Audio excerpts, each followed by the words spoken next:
Hello everyone, कैसे हैं आप लोग। Welcome back to my channel that is Abhilasha blogs. तो आज है 15 जनवरी, मकर संक्रांति है। आज मेरे यहाँ भी खिचड़ी बनी थी, तो आप सभी को मकर संक्रांति की ढेर सारी शुभकामनाएं।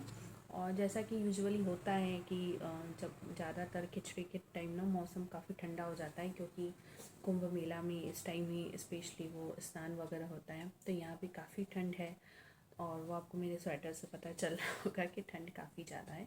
धूप थी लेकिन हवाएं बहुत ठंडी थी। लेकिन ठंड कितनी भी हो, जो काम है वो किसी का रुकता नहीं है। और उसका सबसे मेन एग्जांपल ही है कि आज एसबीआई क्लर्क मेंस का पेपर था। 2 शिफ्ट में हुआ था, फर्स्ट शिफ्ट और सेकंड शिफ्ट में।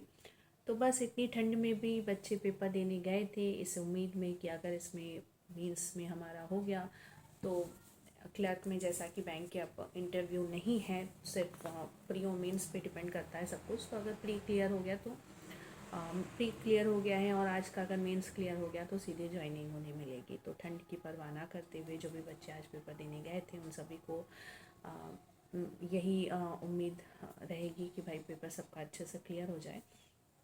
तो बस आज मैं आपके सामने बस आज का जो पेपर था एसबीआई क्लर्क मेंस का, उसकी एग्ज़ाम के एनालिसिस लेके आई हूँ आपके सामने, कि जिन्होंने पेपर दिया था वो भी उसे मैच कर सकते हैं, और जो प्रिपरेशन कर रहे हैं बैंक की, वो भी एक उन्हें भी एक आइडिया हो जाएगा कि किस लेवल का पेपर आ रहा है। तो अगर वो नेक्स्ट ईयर देने वाले हैं तो उन्हें क्या पढ़ाई करनी है, किस लेवल की प्रिपरेशन करनी है, इसका भी उन्हें आइडिया हो जाएगा। तो देखिए, एसबीआई क्लर्क में इस साल 5008 यानी 5008 वैकेंसी, एक ओवरऑल 5000 समझ सकते हैं, एसबीआई ने क्लर्क लेवल की निकाली थी। और जिसमें स्टेट वाइज वैकेंसी निकलती हैं, तो क्लर्क में मोस्टली ऐसा होता है कि आपको आपके स्टेट में मिल जाता है, कभी कभी और दूसरे स्टेट में भी भेज देते हैं। लेकिन लोकल लैंग्वेज की होने की वजह से सेम स्टेट में पोस्टिंग जनरली मिल जाती है। तो सबसे ज़्यादा जो स्टेट वाइज वैकेंसी थी वो यूपी में थी, 258, 258। तो जाहिर सी बात है, यूपी हमारे इंडिया का ऐसा स्टेट है जिसकी पॉपुलेशन सबसे ज़्यादा है। तो मोस्टली जब भी स्टेट वाइज वैकेंसी निकलती है तो यूपी में ज़्यादातर सबसे ज़्यादा निकलती है। और नवंबर में 12, 19, 20 और 25, ये 4 दिन थे जब उन लोगों ने एसबीआई प्री के एग्ज़ाम को कंडक्ट किया था। प्री की अगर बात करें तो जैसा मैंने कल के वीडियो में बताया था कि बैंक ने प्री का जो भी पैटर्न होता है वो होता है कि 35 क्वेश्चन मैथ्स के, 35 रीजनिंग के और 30 क्वेश्चन इंग्लिश के होते हैं। 100 मार्क्स का पेपर होता है, 60 मिनट्स आपको मिलता है। सेक्शनल कट ऑफ होती है और ओवरऑल भी कट ऑफ होती है, जैसा एसएससी सीजीएल वगैरह में होता है कि इन सब में सेक्शनल कट ऑफ नहीं होती, ओवरऑल कट ऑफ देखी जाती है। तो अगर किसी एक पर्टिकुलर सब्जेक्ट में आपके अगर कम मार्क्स आते हैं तो उसमें आप उसे कवर कर लेते हो, तो इतना बड़ा इशू नहीं होता है।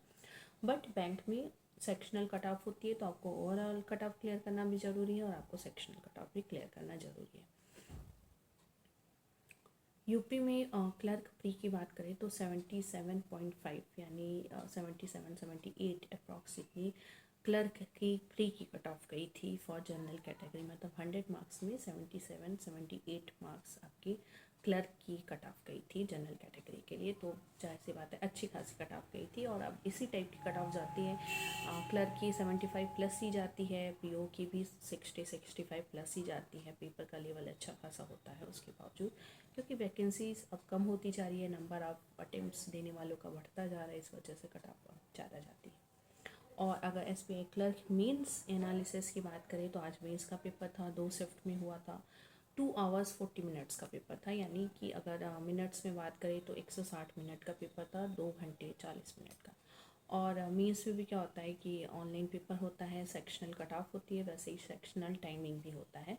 और आप ऐसा नहीं कि आप कोई एक सेक्शन पहले कर सकते हो, वो उसमें ऑलरेडी फिक्स्ड होता है कि आपको पहले जीए आएगा, फिर रीजनिंग आएगी, फिर इंग्लिश आएगा, फिर मैथ्स आएगा। इस टाइप से वो जो फिक्स करके रखता है वीपीएस, उसी तरीके से आपको पेपर का पैटर्न देखने को मिलता है। आप अपने से कुछ भी सेलेक्ट नहीं कर सकते।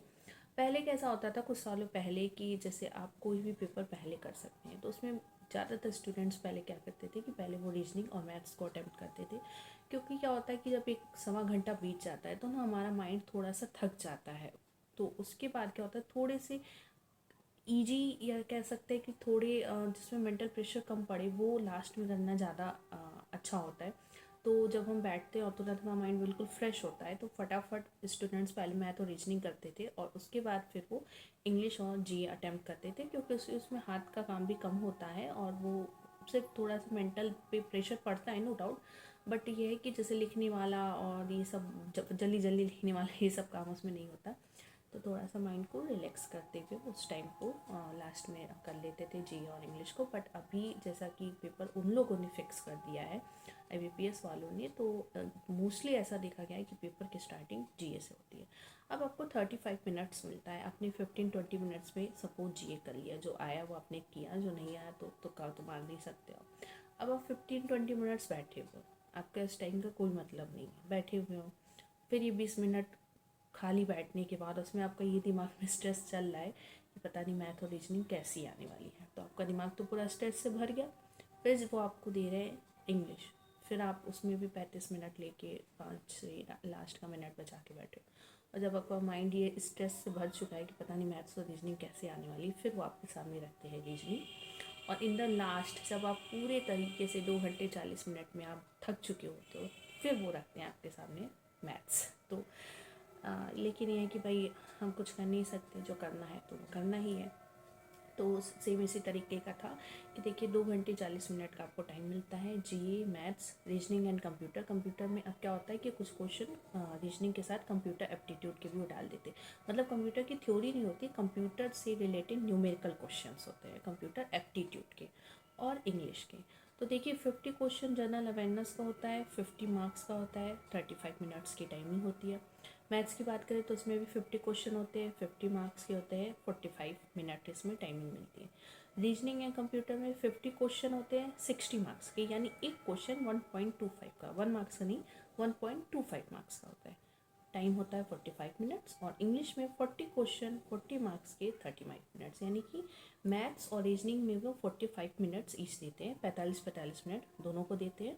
और रीजनिंग और GA में वो 35-35 मिनट देते हैं। तो 190 क्वेश्चन है, 200 मार्क्स का है, टाइम हमारा 2 घंटे 40 मिनट है। लेवल की बात करें तो काफ़ी कह सकते हैं कि अच्छा खासा लेवल आया था, कि आप इससे अंदाज़ा लगा सकते हैं कि 200 मार्क्स का पेपर है और एक्सपेक्टेड कट ऑफ जो मीन्स की बताई जा रही है वो आपका मार्क्स 78 to 90 के बीच में लाई कर रहा है। मतलब 200 मार्क्स से पेपर में अगर आपको ये है कि मैंने बिल्कुल करेक्ट, मेरा 80 से 90-95 के बीच में मार्क्स आ जाएगा कट कटा के 200 में, तो आप सेफर जोन में।